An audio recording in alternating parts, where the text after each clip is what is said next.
जय श्री कृष्ण मेरे सभी प्यारे कथा श्रोताओं को। मेरा नाम है नमित अग्रवाल और स्वागत है आपका मेरे चैनल कथावाचक में। शांति पर्व चल रहा है और भीष्म जी का उपदेश युधिष्ठिर के लिए आरंभ हो चुका है। वो राजा के नीतिपूर्ण बर्ताव का वर्णन कर रहे थे। आइए आज की कथा आरंभ करते हैं। भीष्म जी कहते हैं, स्थान वृद्धि तथा क्षय के हेतुभूत 10 वर्गों का सदा ज्ञान रखें। 10 वर्ग क्या क्या है? मंत्री, राष्ट्र, दुर्ग, खजाना और दंड। ये 5 प्रकृति कहे गए हैं। यही अपने और शत्रु पक्ष के मिलाकर 10 वर्ग कहलाते हैं। यदि दोनों के मंत्री आदि समान हो तो ये स्थान के हेतु होते हैं, अर्थात दोनों पक्ष की स्थिति कायम रहती है। अगर अपने पक्ष में इनकी अधिकता हो तो ये वृद्धि के साधक होते हैं और कमी हो तो क्षय के कारण बनते हैं। जिनके भरण पोषण का प्रबंध न हो उनका पोषण करें। राजा को सदा प्रसन्न बदन रहना और हंसकर बातें करनी चाहिए। वृद्धों की सेवा करे, आलस्य और लोभ को त्याग दे, सत्पुरुषों के व्यवहार में मन लगावे, संतुष्ट होने योग्य स्वभाव बनाए रखे, श्रेष्ठ पुरुषों का धन न छीने, दुष्टों से धन लेकर सत्पुरुषों को दान करे, स्वयं दंड और कर ले तथा दूसरों को भी दान दे, मन को वश में रखे, समय पर दान करे और सदा शुद्ध सदाचारी रहे। जो शूरवीर और भक्त हो जिन्हें दुश्मन फोड़ न सके, जो कुलीन, निरोग और शिष्ट हो तथा शिष्ट पुरुषों से संबंध रखते हो, अपने सम्मान के रक्षक हो, दूसरों का अपमान न करते हो, धर्मपरायण, साधु और पर्वतों के समान अटल रहने वाले हो, शास्त्रों के विद्वान, लोक व्यवहार के ज्ञाता और शत्रुओं की गतिविधि पर दृष्टि रखने वाले हो, ऐसे लोगों को ही सहायक बनावे। उन्हें अपने समान ही सुख भोग की सुविधा दे। सिर्फ राजोचित, छत्र धारण और हुकूमत करना, इन्हीं 2 बातों का अधिकार अपने पास उनसे अधिक रखें। सामने अथवा परोक्ष में उनके प्रति एक सा ही बर्ताव करें। ऐसा करने वाले राजा को कभी कष्ट नहीं उठाना पड़ता।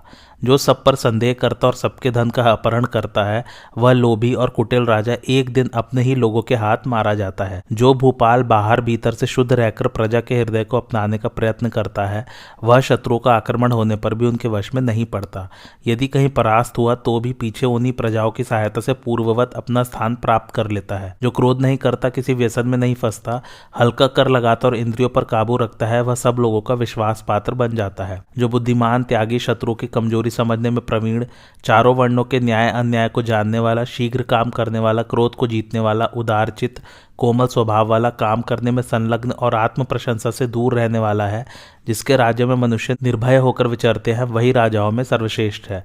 जिसके राज्य में रहने वाले नागरिक न्याय अन्याय को समझते हो, जिसके देश के लोग अपने धर्म कर्मों में संलग्न, शरीर में आसक्ति न रखने वाले, जितेंद्रिय, वश में रहने वाले, आज्ञा पालक, कलह से दूर रहने वाले और दान में रुचि रखने वाले हो, वही वास्तव में राजा है। जिस राजा के राज्य में छल, कपट, कूटनीति, माया और मात्सर्य का सर्वथा अभाव हो, उसी के सनातन धर्म का निर्वाह होता है। जो विद्वानों का आदर करता और शास्त्रीय अर्थ के चिंतन तथा परोपकारी कार्य में लगा रहता है, जो सत्पुरुषों के मार्ग पर चलता है और दान किया करता है, शत्रु जिसके गुप्त विचारों को न जान सके, जासूसों को न पहचान सके, वही राजा राज्य चलाने योग्य समझा जाता है। राज्य चाहने वाले राजाओं के लिए प्रजाओं की रक्षा से बढ़कर और कोई सनातन धर्म नहीं है।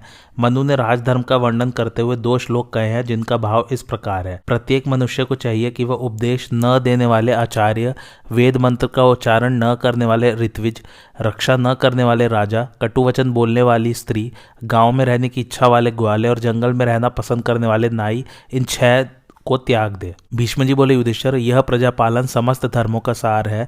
भगवान बृहस्पति जी भी इस न्यायानुकूल धर्म की प्रशंसा करते हैं। उनके सिवा भगवान विशालाक्ष, तपस्वी शुक्राचार्य, इंद्र, दक्ष, मनु, भरद्वाज, मुनिवर गौरशिरा और राजधर्म की रचना करने वाले अन्य वेदवादियों ने भी प्रजापालन की ही प्रशंसा की है। अब मैं तुम्हें राजाओं के कुछ साधन सुनाता हूँ। गुप्तचर रखना, दूसरे राष्ट्रों में अपना प्रतिनिधि नियुक्त करना, समय पर वेतन और भत्ता देना, युक्ति के साथ कर लेना, अन्याय से प्रजा को न चूसना, सत्पुरुषों से मेल करना, वीरता, कार्यकुशलता, सत्य, प्रजा का हित चिंतन, सत्पुरुषों को न त्यागना, कुलीन मनुष्यों को पास रखना, संग्रह योग्य धान्य आदि को जमा करना, बुद्धिमानों को अपना सहायक बनाना, सेना को उत्साहित करना, प्रजा की स्वयं देखभाल करना, काम करने में कष्ट का अनुभव न करना, कोष की वृद्धि करना, स्वयं नगर की रक्षा का पूरा प्रबंध करना, इस विषय में दूसरों के विश्वास पर न रहना, पूर्ववासियों ने कोई गुट बना लिया हो तो उसमें फूट डलवा देना, शत्रु, मित्र और मध्यस्थों पर यथोचित दृष्टि रखना, सेवकों में गुटबंदी न होने देना, अपने आप नगर का निरीक्षण करना, नीति धर्म का पालन करना और दुष्टों को देश से बाहर निकाल देना, ये सब बातें राजधर्म की मूल है। युधिष्ठिर, यह मैंने तुम्हें थोड़ा सा राजधर्म सुनाया है, अब तुम्हें जिस बात में संदेह हो वह पूछ लो। भीष्म जी का वक्तव्य सुनकर भगवान व्यास, देवस्थान, अश्म, वासुदेव, कृप, सात्विक और संजय बड़े प्रसन्न हुए और बहुत अच्छा कहकर उनकी प्रशंसा करने लगे। फिर कुरुश्रेष्ठ युधिष्ठिर ने नेत्रों में जल भरकर उनके चरण छुए और कहा, दादाजी, अब सूर्य अस्त होने वाला है, इसलिए मैं कल आपसे अपना संदेह पूछूंगा। इसके बाद वे हस्तिनापुर को चले गए। दूसरे दिन प्रातःकाली पांडव और यादव लोग नित्य कर्म से निवृत्त हुए और फिर रथों पर चढ़कर कुरुक्षेत्र की ओर चल दिए। वहां भीष्म जी के पास पहुंचकर उन्होंने व्यास आदि महर्षियों को प्रणाम किया और उनसे आशीर्वाद पावे भीष्म जी के चारों ओर बैठ गए। फिर परम तेजस्वी राजा युधिष्ठिर ने भीष्म जी का यथा योग्य सत्कार करते हुए हाथ जोड़कर पूछा, पितामह, लोक में जो यह राजा शब्द प्रसिद्ध है, इसकी उत्पत्ति कैसे हुई, यह मुझे बताने की कृपा करें। जिसे हम राजा कहते हैं वह भी एक मनुष्य ही है, उसके शरीर और प्राण भी अन्य पुरुषों के समान ही है तथा जन्म मरण आदि सब गुणों में भी वह दूसरे मनुष्यों की तरह ही है। फिर भी शूरवीर और सत्पुरुषों से पूर्ण इस सारी पृथ्वी का वह अकेला ही क्यों पालन करता है। मुझे इसका यथार्थ कारण जानने की अभिलाषा है, अतः आप इसका पूरा रहस्य बताने की कृपा करें। भीष्म जी बोले, राजन, सत्ययुग के आरंभ में राज्य या राजा नाम की कोई चीज नहीं थी। उस समय न कोई दंड था और न दंड देने वाला। सब प्रजा आपस में धर्म के नाते ही एक दूसरे की रक्षा करती थी। पीछे सब लोग मोह में पड़ गए, इससे उनका विवेक नष्ट हो गया और विवेक का नाश होने से धर्म बुद्धि भी जाती रही। सब लोभ में फंस गए और जो वस्तुएं जिनके पास नहीं थी उन्हें पाने के लिए लालायित रहने लगे। इतने ही में काम नामक एक दूसरे दोष ने उन्हें धर दबाया। फिर काम के अधीन देखकर उन पर राग ने भी अपना आधिपत्य जमा दिया। इस प्रकार राग के अधीन होकर वे कर्तव्य को भूल गए। इसलिए गम्य अगम्य, वाच्य अवाच्य, भक्ष्य अभक्ष्य और दोष अदोष कोई भी बात उनकी दृष्टि में त्याज्य न रही। इस प्रकार मानव समाज में धर्म विप्लव हो जाने से वेद भी लुप्त होने लगा और वेद का लोप होने से धर्म मर्यादा ही नष्ट हो गई। इससे देवताओं को बड़ा त्रास हुआ और वे ब्रह्मा जी की शरण में गए। ब्रह्मा जी से उन्होंने हाथ जोड़कर कहा, भगवान, मनुष्य लोक में जो सनातन वेद था उसको लोभ मोह आदि दूषित भावों ने नष्ट कर डाला है। इससे हमें बड़ा भय हो रहा है। भगवान, वेद का नाश होने से धर्म भी नष्ट हो गया है। मनुष्य ने यज्ञ याग आदि सभी शुभ कर्म छोड़ दिए हैं, इसलिए हम बड़े संशय में पड़ गए हैं। आप हमारे लिए जो हित करो ऐसा कोई उपाय सोचिए। तब स्वयंभू भगवान ब्रह्मा ने उनसे कहा, देवताओं, डरो मत, मैं तुम्हारे कल्याण का कोई साधन सोचता हूँ। इसके बाद उन्होंने अपनी बुद्धि से 1,00,000 अध्यायों का एक नीति शास्त्र रचा। उसमें अर्थ, धर्म, काम इन त्रिवर्ग का वर्णन था। वह ग्रंथ त्रिवर्ग नाम से विख्यात हुआ।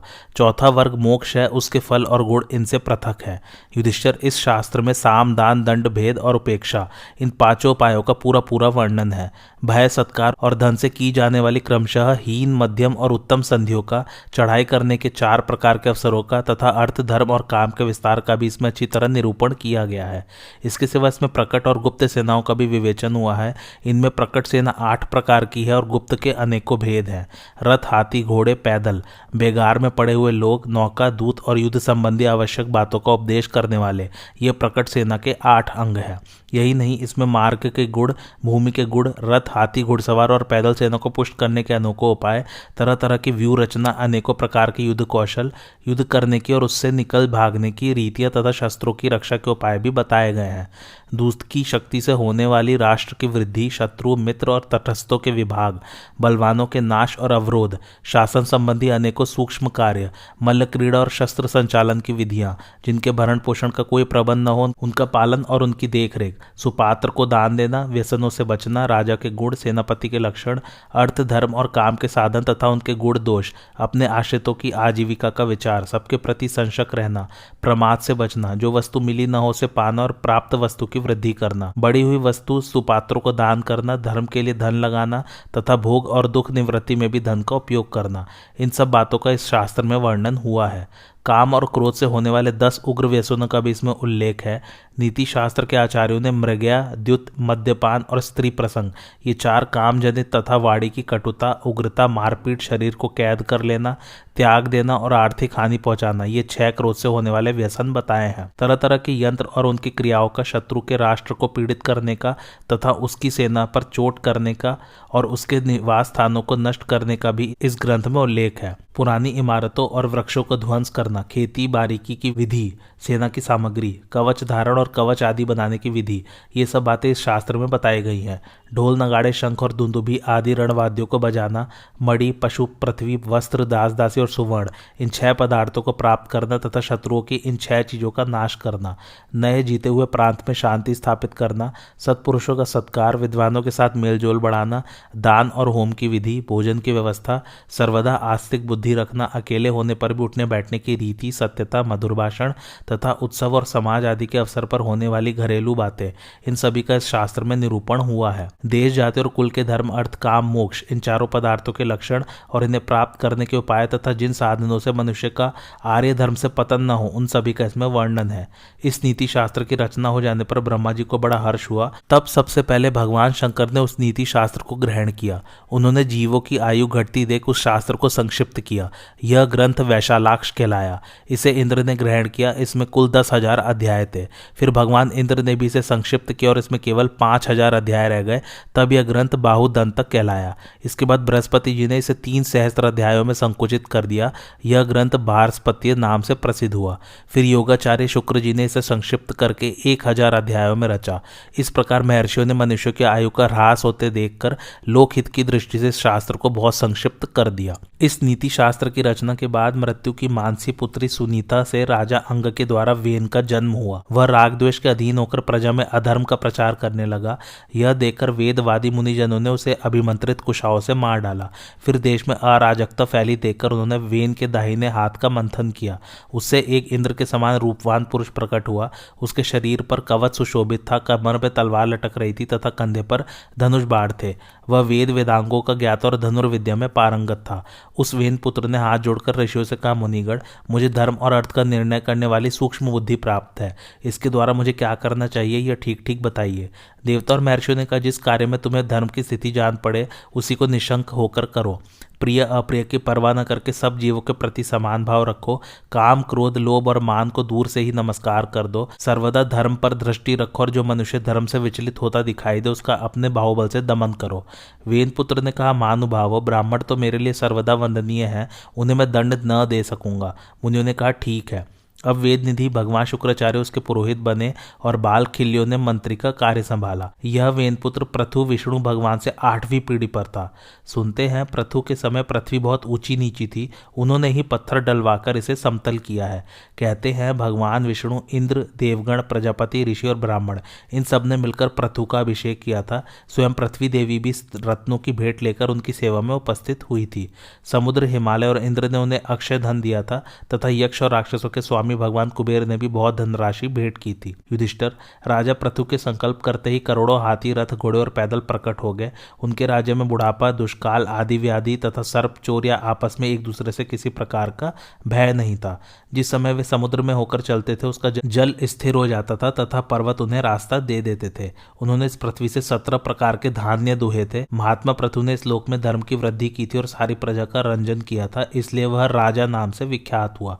ब्राह्मणों का क्षति से त्राण करने के कारण वह क्षत्रिय हुआ तथा उसने धर्मानुसार भूमि को प्रथित अर्थात पालित किया था, इसलिए इसका नाम पृथ्वी पड़ गया। स्वयं भगवान विष्णु ने उनके विषय में ऐसी मर्यादा कर दी थी कि राजन, कोई भी पुरुष तुम्हारी आज्ञा का उल्लंघन नहीं करेगा, तुमसे बढ़कर नहीं होगा। राजा पृथु के शरीर में स्वयं भगवान विष्णु का आवेश था, इसी से सारा संसार उन्हें देवता की तरह मानकर उनके सामने झुकता था। राजन, इसलिए राजा यदि शुभ कर्म करता है तो वह प्रजा के भले के लिए ही होता है। उसके दैवी गुणों के सिवा और ऐसा क्या कारण हो सकता है जिससे सारा देश एक व्यक्ति के अधीन रहे। राजा भी अन्य मनुष्यों के समान ही है, तो भी यह सारा लोग उस एक की ही आज्ञा में बंधा रहता है। राजा के दंड का बड़ा महत्व है, इसके कारण सारे राष्ट्र में नीति और न्याय का आचरण होता है। युधिष्ठिर, ब्रह्मा जी के इस नीति शास्त्र में पुराणों के आविर्भाव, महर्षियों की उत्पत्ति, तीर्थों के वंश, नक्षत्रों के वंश, चारों आश्रम, 4 प्रकार के होत्र कर्म, चारों वर्ण, 4 प्रकार की विद्या, इतिहास, वेद, न्याय, तप, ज्ञान, अहिंसा, सत्य और असत्य, वृद्धजनों की सेवा, दान, शौच, सजगता और दया, इन सभी विषयों का वर्णन है। अधिक क्या, जो कुछ इस पृथ्वी पर है और जो इसके नीचे है, उस सभी का इस ब्रह्मा जी के शास्त्र में उल्लेख है। भरत श्रेष्ठ, इस प्रकार राजाओं का जो कुछ महत्व है वह सब मैंने तुम्हें सुना दिया। अब बताओ और क्या कहूँ। भीष्म जी ने कहा, युधिष्ठिर, यह बात मैं पहले ही कह चुका हूँ कि ब्राह्मणों के ब्रह्मचार्य, वानप्रस्थ और संन्यास, इन तीनों आश्रमों के धर्मों का गृहस्थ के धर्मों में अंतर्भाव हो जाता है तथा क्षत्रिय के धर्म तीनों वर्णों के आश्रय हैं, क्योंकि समस्त लोक और पुण्य कर्मों का आधार राजधर्म ही है। इस विषय में मैं धर्म और अर्थ का निर्णय करने वाले एक इतिहास सुनाता हूँ। प्राचीन समय में मानधाता नाम का एक राजा था। उसने आदि अंत शून्य मुनि ने भगवान नारायण का दर्शन पाने की इच्छा से एक यज्ञ किया। उसने भगवान के चरणों में सिर रखकर दर्शन के लिए प्रार्थना की। तब उन्होंने इंद्र का रूप धारण कर राजा को दर्शन दिया। मानदाता ने वहां बैठे हुए अन्य राजे और सभासदों के सहित इंद्र रूपधारी भगवान विष्णु का पूजन किया। फिर उन दोनों का आपस में इस प्रकार संवाद हुआ। इंद्र ने कहा, राजन, तुम सभी मनुष्य के राजा हो, इसलिए तुम्हारे मन में जो जो कामनाएं हैं उन सबको मैं पूरी करूंगा। तुम सत्यवादी, धर्मपरायण, जितेंद्रिय और शूरवीर हो। तुम्हारी बुद्धि, भक्ति और सुदृढ़ श्रद्धा के कारण देवताओं की तुम पर बड़ी प्रीति है, इसलिए तुम्हारी जो इच्छा हो वही वर देने के लिए मैं तैयार हूँ। मानदाता ने कहा, भगवान, मैं आपको सिर झुकाता हूँ और आपको प्रसन्न करके आदिदेव भगवान विष्णु के दर्शन करना चाहता हूँ। अब मेरी इच्छा सब प्रकार के भोगों को त्याग कर वन में जाने की है, क्योंकि लोक में सभी सत्पुरुष अंत में इसी मार्ग का अनुसरण करते हैं। मैंने छात्र धर्म के द्वारा मिलने वाले पुण्य लोकों को तो प्राप्त कर लिया है और संसार में अपनी कीर्ति भी स्थापित कर दी है, किंतु जो धर्म आदिदेव श्री विष्णु भगवान से प्रवृत्त हुआ है उसका आचरण करना मैं नहीं जानता। इंद्र ने कहा, आदिदेव भगवान विष्णु से तो पहले राजधर्म ही प्रवृत्त हुआ है, दूसरे धर्म तो उसी के अंग है और इसके बाद ही प्रकट हुए हैं। सब धर्मों का अंतर्भाव छात्र धर्म में ही हो जाता है, इसलिए इसी को सबसे श्रेष्ठ कहा जाता है। भगवान ने छात्र धर्म के द्वारा ही शत्रुओं का दमन करके देवता और ऋषियों की रक्षा की थी। यदि वे असुरों से आक्रांत इस पृथ्वी को न जीतते तो ब्राह्मणों का नाश हो जाने से चारों वर्ण और चारों आश्रमों के सभी धर्मों का नाश हो जाता। इन सनातन धर्मों का सैकड़ों बार नाश हो चुका है, किंतु छात्र धर्म ने इन्हें पुनः उज्जीवित कर दिया है। युग युग में इसी के कारण सनातन धर्मों का उद्धार हुआ है, इसलिए मनुष्यों में इसी धर्म को सबसे अच्छा माना जाता है। युद्ध में शरीर की आहुति देना, समस्त प्राणियों पर दया करना, लोक व्यवहार का ज्ञान प्राप्त करना, भयभीत प्रजा की रक्षा करना और दुखी लोगों को दुख से छुड़ाना, ये सब बातें राजाओं के छात्र धर्म में ही पाई जाती हैं। जो लोग काम क्रोध में फंसे हुए हैं और मर्यादा में नहीं रहना चाहते, वे राजा के डर से ही पाप नहीं कर पाते, तथा जो सब प्रकार के धर्मों का पालन करने वाले शिष्ट पुरुष हैं, वे सदाचार का सेवन करते हुए सद्धर्म का उपदेश कर सकते हैं। राजा अपनी प्रजा का पुत्रों की तरह पालन करता है, अतः इसमें संदेह नहीं। उसकी देखरेख में सब प्राणी लोक में निर्भय होकर विचरते हैं। इस प्रकार संसार में छात्र धर्म ही सबसे श्रेष्ठ, सनातन, नित्य, अविनाशी और सब जीवों का उपकार करने वाला है। इसका पर्यवसान मोक्ष में ही होता है। राजन, तुम जैसे लोक हितैषी पुरुषों को इस छात्र धर्म का ही पालन करना चाहिए। यदि इसका पालन न किया जाएगा तो प्रजा नष्ट हो जाएगी। जो राजा सब प्राणियों पर दया दृष्टि रखता है उसे इसी को अपना प्रधान धर्म समझना चाहिए। वह पृथ्वी का संस्कार करावे, राजसूय, अश्वमेध आदि यज्ञों में अवभृत स्नान करे, भिक्षा का आश्रय न ले, प्रजा का पालन करे और संग्राम में शरीर त्याग करे। भिन्न उपायों, नियमों और पुरुषार्थों के द्वारा चातुर्वर्ण्य को स्थापित करने और उसे सुरक्षित रखने के कारण छात्र धर्म को ही श्रेष्ठ कहा जाता है और इसी में सारे धर्म समाये हुए हैं। यज्ञ आगादि कराना तथा पहले जो चारों आश्रम कहे गए हैं उनके धर्मों का पालन करना ब्राह्मणों का कर्तव्य है। ब्राह्मणों का प्रधान धर्म यही है। जो विप्र इसका पालन न करे उसे शूद्र के समान शस्त्र से मार डालना चाहिए। जो ब्राह्मण अधर्म में प्रवृत्त है वह सम्मान का पात्र नहीं हो सकता, उसका किसी को विश्वास भी नहीं करना चाहिए। मानदाता ने कहा, देवराज, मेरे राज्य में जो यवन, किरात, गांधार, चीन, शबर, बर्बर, शक, तुषार, कंक, पहव, आंध्र, मद्र, पौंड्र, पुलिंद, रमठ और काम्बोज आदि जातियों के लोग रहते हैं तथा जो ब्राह्मण, क्षत्रिय, वैश्य और शूद्रों की संतान है उन्हें अपने अपने धर्मों का किस प्रकार पालन करना चाहिए। इनके सिवा जो लोग लूटपाट करके अपनी जीविका चलाते हैं उन सबके साथ मेरा कैसा बर्ताव होना चाहिए। इंद्र ने कहा, राजन, जो लोग लूटपाट करके ही अपना निर्वाह करते हैं उनसे अपने माता पिता, आचार्य, गुरु, आश्रमवासी और राजाओं की सेवा करानी चाहिए। वेदोक्त धर्म, कर्म और पितृ श्राद्ध कराने चाहिए। कुएं, पौसले और आश्रम बनवाने चाहिए तथा यथा समय ब्राह्मणों को दान दिलाते रहना चाहिए। अहिंसा, सत्य, अक्रोध, शौच, अद्रोह, यज्ञ आगादि करवा के ब्राह्मणों को दक्षिणा दिलानी चाहिए और बड़े बड़े ब्रह्मभोज करवाने चाहिए। राजन, प्रजापति ब्रह्म ने इसी प्रकार सब मनुष्य के कर्तव्य पहले ही निश्चित कर दिए हैं, उनका उन्हें यथावत पालन करना चाहिए। मानदाता ने कहा, देवराज, मानव समाज में दस्यु तो सभी वर्ण और सभी आश्रमों में पाए जाते हैं, वे केवल भिन्न भिन्न चिन्हों से छिपे रहते हैं। इंद्र बोले, राजन, जब दंड नीति नष्ट हो जाती है और राजधर्म की उपेक्षा होने लगती है तो सभी प्राणी कर्तव्य विमूढ़ हो जाते हैं। इस सत्ययुग की समाप्ति होने पर अनेकों वेशधारी सन्यासी प्रकट हो जाएंगे और सब आश्रमों में फेरफार हो जाएगा। लोगों में काम और क्रोध की प्रबलता होगी, इसलिए वे पुराण और धर्मों की परम गति पर ध्यान न देकर उल्टे रास्ते से चलने लगेंगे। जब उदार हृदय राजा लोग दंड नीति के द्वारा पापी को पाप करने से रोकते रहते हैं तो परम मंगल में सनातन धर्म का ह्रास नहीं होता। राजा सभी लोगों के सम्मान का पात्र है। जो पुरुष उसका अपमान करता है उसके दान, यज्ञ और श्राद्ध कभी सफल नहीं होते। राजा मनुष्य का अधिपति, सनातन देव स्वरूप और धर्म की रक्षा करने वाला होता है। जो पुरुष अपनी बुद्धि से प्रवृत्ति धर्म की गति का विचार करता है, मैं तो उसी को माननीय और पूज्य समझता हूँ। उसी में छात्र धर्म भी स्थित होता है। भीष्म जी कहते हैं, युधिष्ठिर, मानधाता को इस प्रकार उपदेश देकर इंद्र रूपधारी भगवान विष्णु अपने सनातन और अविनाशी धाम को चले गए। इस तरह पहले भगवान विष्णु ने ही राजधर्म को प्रचलित किया था और अच्छे अच्छे सत्पुरुष इसका आचरण करते रहे हैं। अतः तुम भी अपने पूर्व पुरुषों द्वारा स्वीकृत इस छात्र धर्म का ही आचरण करो। राजा युधिष्ठिर ने कहा, पितामह, आपने मनुष्य के 4 आश्रम बताए हैं, सो अब आप विस्तार से उनका वर्णन कीजिए। भीष्म जी बोले, युधिष्ठिर, यो तो सनातन धर्मों का जैसा ज्ञान मुझे है वैसा तुमको भी है ही, तथापि तुम मुझसे पूछते हो तो सुनो। सदाचार में प्रवृत्त होकर चारों आश्रमों के धर्मों का पालन करने वाले लोगों को जिन फलों की प्राप्ति होती है वही राग द्वेष छोड़कर दंड नीति के अनुसार बर्ताव करने वाले राजा को भी प्राप्त होते हैं। यदि राजा सब प्राणियों पर समान दृष्टि रखने वाला हो तो उसे सन्यासियों को प्राप्त होने वाली गति मिलती है। जो राजा आत्म तत्व को जानता है और जिसे दया और निष्ठुरता के यथोचित प्रयोग का भी पता है, उसे गृहस्थाश्रमियों को प्राप्त होने वाले लोगों की प्राप्ति होती है। इसी प्रकार जो सम्मान्य पुरुषों को उनकी अभीष्ट वस्तुएं देकर सम्मानित करता है, उसे ब्रह्मचारियों को प्राप्त होने वाली गति मिलती है। और जो अपने सजातीय संबंधी और सुहृदों का विपत्ति से उद्धार करता है, उसे वानप्रस्थों को प्राप्त होने वाले लोग प्राप्त होते हैं। जो मनुष्य प्रधान प्रधान पुरुषों और आश्रमियों को सत्कार करता है, नित्य प्रति पितृश्राद्ध, भूत यज्ञ, अतिथि सेवा और देव पूजन करता रहता है, तथा जो सत्पुरुषों के सत्कार के लिए शत्रुओं के राष्ट्रों का दलन करता है, उस राजा को वानप्रस्थों के लोगों की प्राप्ति होती है। समस्त प्राणियों का तथा अपने राष्ट्र का पालन, नित्य प्रति वेदों का अध्ययन, क्षमा, आचार्य का पूजन और गुरु सेवा, ये ब्रह्मलोक की प्राप्ति के साधन है। युद्ध में प्राणों की बाजी का अवसर आने पर जिस राजा का ऐसा निश्चय रहता है कि या तो मर जाऊंगा या देश की रक्षा करके रहूंगा, उसे भी ब्रह्मलोक ही प्राप्त होता है। जो राजा सब प्राणियों के प्रति निष्कपट और सरल व्यवहार करता है, वह भी सन्यासियों का लोक ही प्राप्त करता है। जो राजा वानप्रस्थ और वेद त्रयी के ज्ञाता ब्राह्मणों को बहुत सा धन देता है, उसे वानप्रस्थों को प्राप्त होने वाले लोक मिलते हैं। जो बालक, वृद्ध और समस्त प्राणियों के प्रति दया करता है, उस राजा को सभी प्रकार के पुण्य लोक प्राप्त हो सकते हैं। यदि कोई अत्याचार से घबराकर अपनी शरण में आवे तो उसकी रक्षा करने वाले राजा को गृहस्थ आश्रमी के लोकों की प्राप्ति होती है। इसी प्रकार जो सब प्रकार चराचर प्राणियों की रक्षा और पूजा करता है तथा जो पूजनीय और आत्मज्ञ सत्पुरुषों का पालन करता है, उसे भी गृहस्थों को मिलने वाले पुण्य लोक ही मिलते हैं। जो पुरुष विधाता के रचे हुए धर्म में यथार्थ रीति से स्थित है, वह सभी आश्रमों के प्राप्त होने वाले पुण्य फल को पा लेता है। मनुष्यों को सभी आश्रमों में रहते हुए स्थान, कुल और आयु का मान रखना चाहिए। जो बहुत संपत्ति और उपहारों के द्वारा प्राणियों का सत्कार करता है तथा सभी अवस्थाओं में धर्म ही पर दृष्टि रखता है, वह राजा सभी आश्रमों का फल प्राप्त कर लेता है।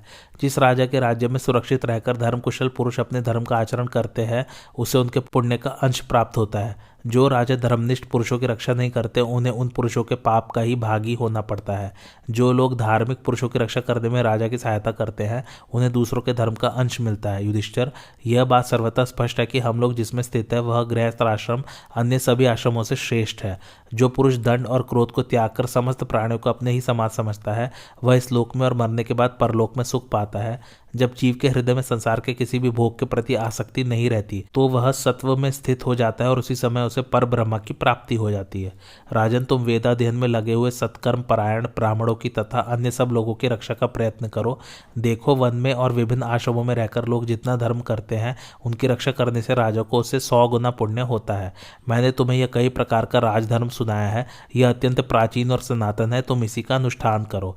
यदि तुम प्रजा के पालन में तत्पर रहोगे तो चारों आश्रम और चारों वर्णों के धर्म आचरण का फल प्राप्त कर लोगे। राजा युधिष्ठिर ने कहा, पितामह, आपने चारों आश्रम और चारों वर्णों के धर्म कहे, अब आप मुझे राष्ट्र का प्रधान कर्तव्य सुनाइए। भीष्म जी बोले, राजा का अभिषेक करना यह राष्ट्र का प्रधान कर्तव्य है, क्योंकि स्वामी और सेना से शून्य राज्य को लुटेरे नष्ट कर देते हैं। जिस देश में कोई राजा नहीं होता, उसमें धर्म की भी स्थिति नहीं रहती। सुनते हैं कि राजा से हीन होने के कारण पूर्व काल में बहुत सी प्रजा नष्ट हो गई थी। तब वह दुखित होकर ब्रह्मा जी के पास गए और उनसे कहने लगी, भगवान, राजा के बिना तो हम लोग नष्ट हो जाएंगे, आप हमें कोई राजा दीजिए। तब ब्रह्मा जी ने मनु को आज्ञा दी, किंतु मनु ने राज्य का भार लेना स्वीकार नहीं किया। वे कहने लगे, मैं पाप से बहुत डरता हूँ, राज्य करना बड़ा कठिन काम है। विशेषतः मनुष्यों में तो यह और भी कठिन हो जाता है, क्योंकि उनका आचरण सर्वदा असत्यपूर्ण होता है। तब ब्रह्मा जी बोले, तुम इस बात से मत डरो, पाप तो करने वाले को ही लगेगा। तुम बड़े बलवान और प्रतापी राजा होंगे, कोई भी तुम्हें दबा न सकेगा और तुम्हारे कारण हम सभी को सुख प्राप्त होगा। तुमसे सुरक्षित रहकर प्रजा जो धर्म करेगी उसका चतुर्थांश तुम्हें मिलेगा। उस धर्म के प्रभाव से तुम हमारा भी पोषण कर सकोगे। अब तुम विजय के लिए निकलो और शत्रुओं का मान मर्दन करो, तुम्हें सर्वदा विजय प्राप्त हो। ब्रह्मा जी की आज्ञा पाकर मनु महाराज बड़ी भारी सेना लेकर विजय के लिए निकले। उनकी महत्ता को देखकर सभी लोग दंग रह गए और धर्म कर्म में मन लगाने लगे। इस प्रकार मनु जी ने सर्वत्र घूम घूम कर पापियों का दमन किया और प्रजा को अपने कर्मों में नियुक्त कर दिया। राजा युधिष्ठिर ने पूछा, दादाजी ब्राह्मण लोग राजा को देवरूप क्यों बताते हैं? कृपा करके मुझे इसका रहस्य सुनाइए। भीष्म जी बोले, युधिष्ठिर यही बात राजा वसुमना ने बृहस्पति जी से पूछी थी। तब बृहस्पति जी ने उनसे कहा, राजन, लोक में जो धर्म देखा जाता है उसका मूल कारण राजा ही है। राजा से डरने के कारण ही प्रजा आपस में एक दूसरे को नहीं खाती। जब प्रजा मर्यादा को छोड़ने लगती है और लोभ के वशीभूत हो जाती है तो राजा ही धर्म के द्वारा उसमें शांति स्थापित करता है। यदि राजा न हो तो समान प्रजा भी आपस में लड़ झगड़ कर बात की बात में नष्ट हो जाए। तब तो बलवान लोग निर्बलों की बहु बेटियों को छीन ले और यदि वे सीधे सीधे न दे तो उनके प्राणों के ग्राहक बन जाए। मनुष्य के पास जो वाहन, वस्त्र, अलंकार और तरह तरह के रत्न हो उन्हें पापी लोग लूट ले। यदि राजा रक्षा न करे तो धर्मात्माओं को तरह तरह का शस्त्राघात सहना पड़े। अधर्म का ही प्रचार होने लगे। पापी लोग माता पिता, वृद्ध, आचार्य, अतिथि और गुरुओं को भी दुख देने लगे।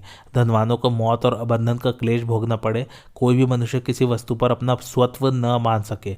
लोग अकाल में ही काल के गाल में जाने लगे। देश में दस्युओं की ही प्रधानता हो जाए, खेती नष्ट हो जाए, व्यापार मिट्टी में मिल जाए, नीति और कर्म कांड का लोप हो जाए, बड़ी बड़ी दक्षिणाओं वाले यज्ञ देखने को भी न मिले और न विवाह या समाज का ही कोई संगठन रहे। यदि राजा प्रजा का पालन न करे तो सारे संसार में त्रास फैल जाए, सबके हृदय डावाडोल हो जाए, सब और हाहाकार मच जाए और एक क्षण में ही सारे संसार का नाश हो जाए। फिर तो ब्रह्म हत्या करने वाला भी मौत से इंद्रियों का सुख भोगता रहे। चोर हाथों हाथ प्रजा की चीजें उड़ा ले जाए, धर्म की सारी मर्यादा टूट जाए, लोग भयभीत होकर इधर उधर भागने लगे, जगत में अन्याय फैल जाए, प्रजा वर्ण संकर हो जाए और देश में दुर्भिक्ष पड़ने लगे। राजा से सुरक्षित रहने पर ही लोग निर्भय होकर घर का दरवाजा खुला छोड़ देते हैं और सुख की नींद सोते हैं। यदि धर्मनिष्ठ राजा पृथ्वी की रक्षा न करते तो लोगों को दूसरों के मुंह से कोई कड़वी बात सुनना भी असंभव न होता। किसी की मार सहने की तो बात ही क्या है। यदि राजा की देखरेख रहती है तो स्त्रियां रास्ते में सब प्रकार के आभूषणों से विभूषित होकर बिना किसी पुरुष को साथ लिए बेखटके चली जाती हैं। लोग धर्म का ही आचरण करते हैं, आपस में किसी को कष्ट नहीं पहुंचाते। तीनों वर्ण तरह तरह के यज्ञों का अनुष्ठान करते और ध्यान देकर विद्याभ्यास करते हैं। इस जगत का पोषण खेती बाड़ी और व्यापार से ही होता है और इसका आधार यज्ञ आगादी है। ये सब भी तभी ठीक ठीक निभते हैं जब राजा धर्म की रक्षा करता है। राजा के न रहने पर सब प्रकार से प्राणियों का भी नाश होने लगता है, उसके रहने पर ही सबकी रक्षा होती है। ऐसी स्थिति में भला राजा का सम्मान कौन न करेगा। जो पुरुष राजा का प्रिय और हित करता है उसके इहलोक और परलोक दोनों ही बन जाते हैं, और जो मन से भी राजा का अहित चाहता है उसे यहाँ भी कष्ट होता है और मरने पर भी नरक का द्वार देखना पड़ता है। यह मनुष्य है ऐसा समझकर राजा का कभी अपमान नहीं करना चाहिए। वास्तव में तो यह मनुष्य रूप में कोई महान देवता ही विराजमान है। राजा समय समय पर अग्नि, सूर्य, मृत्यु, कुबेर और यम इन 5 देवताओं का रूप धारण करता है। जिस समय वह छद्म वेश धारण करके प्रजा को कष्ट पहुंचाने वाले दुष्ट पुरुषों को अपने उग्र तेज से दग्ध करता है उस समय अग्नि रूप हो जाता है। जब वह गुप्त रूपी नेत्रों के द्वारा सब प्रजा की प्रवृत्ति को देखता है और उसके कल्याण का प्रयत्न करता है तो सूर्य हो जाता है। जब वह क्रोध में भरकर सैकड़ों पापी पुरुषों को उनके पुत्र पौत्र और सलाहकारों के सहित मारने लगता है तो वह मृत्यु के समान हो जाता है।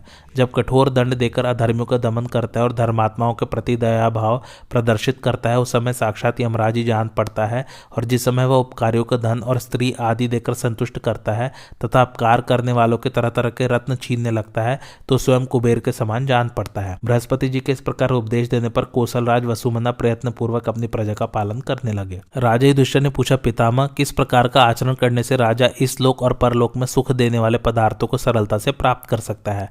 भीष्म जी बोले, राजन, ऐसे 36 गुण हैं, यदि उनसे संपन्न होकर राजा आचरण करे तो उसमें यह बात आ सकती है। अब मैं क्रमशः उनका वर्णन करता हूँ। पहला, धर्म का आचरण करे किंतु कटुता न आने दे। दूसरा, आस्तिक रहते हुए दूसरों के साथ प्रेम का बर्ताव न छोड़े। तीसरा, क्रूरता का आश्रय लिए बिना ही अर्थ संग्रह करे। चौथा, मर्यादा का अतिक्रमण न करते हुए ही विषयों को भोगे। पांचवा, दीनता न लाते हुए ही प्रिय भाषण करे। छठा, शूरवीर बने किंतु बढ़ बढ़कर बातें न बनावे। सातवां, दान दे परंतु अपात्र को नहीं। आठवां, स्पष्ट व्यवहार करे पर कठोरता न आने दे। नौवां, दुष्टों के साथ मेल न करे। 10वां, बंधुओं से कलह न ठाने। 11वां, जो राजभक्त न हो ऐसे दूत से काम न ले। 12वां, किसी को कष्ट पहुंचाए बिना ही अपना कार्य करे। 13वां, दुष्टों से अपनी बात न कहे। 14वां, अपने गुणों का वर्णन न करे। 15वां, साधुओं का धन न छीने। 16वां, नीचों का आश्रय न ले। 17वां, अच्छी तरह जांच किए बिना दंड न दे। 18वां, गुप्त मंत्रणाओं को प्रकट न करे। 19वां, लोभियों को धन न दे। 20वां, जिन्होंने कभी अपकार किया हो उनमें विश्वास न करे। 21वां, किसी से ईर्ष्या न करे और स्त्रियों की रक्षा करे। 22वां, शुद्ध रहे और किसी से घृणा न करे। 23वां, स्त्रियों का बहुत अधिक सेवन न करे। 24, स्वादिष्ट होने पर भी जो अहितकर हो उसे न खाए। 25, निर्भिमान होकर मानिनियों का आदर करे। 26, गुरु की निष्कपट भाव से सेवा करे। 27, दंभहीन होकर देव पूजन करे। 28, अनिंदित उपाय से लक्ष्मी प्राप्त करने की इच्छा रखे। 29, स्नेहपूर्वक बड़ों की सेवा करे। 30, कार्यकुशल हो किंतु अवसर का विचार रखे। 31, केवल पुण्य छुड़ाने के लिए किसी से चिकनी चुपड़ी बातें न करे। 32, किसी पर कृपा करते समय आक्षेप न करे। 33, बिना जाने किसी पर प्रहार न करे। 34, शत्रु को मारकर शोक न करे। 35, अकस्मात क्रोध न करे। 36, जिन्होंने अपना अपकार किया हो उनके प्रति कोमलता का बर्ताव न करे। राजन, यदि अपना हित चाहते हो तो राज्य पर स्थित रहकर इसी प्रकार व्यवहार करो। यदि तुम ऐसा नहीं करोगे तो बड़ी आपत्ति में पड़ जाओगे। जो राजा इन सब गुणों का अनुवर्तन करता है वह इस श्लोक में सुख पाता है और मरने पर स्वर्ग में सम्मानित होता है। आज की कथा यही समाप्त होती। कैसी लगी आप लोगों को मेरी कथा मुझे कमेंट करके जरूर बताइए और मेरे चैनल कथावाचक को लाइक शेयर और सब्सक्राइब जरूर कीजिए। Thanks for watching. धन्यवाद।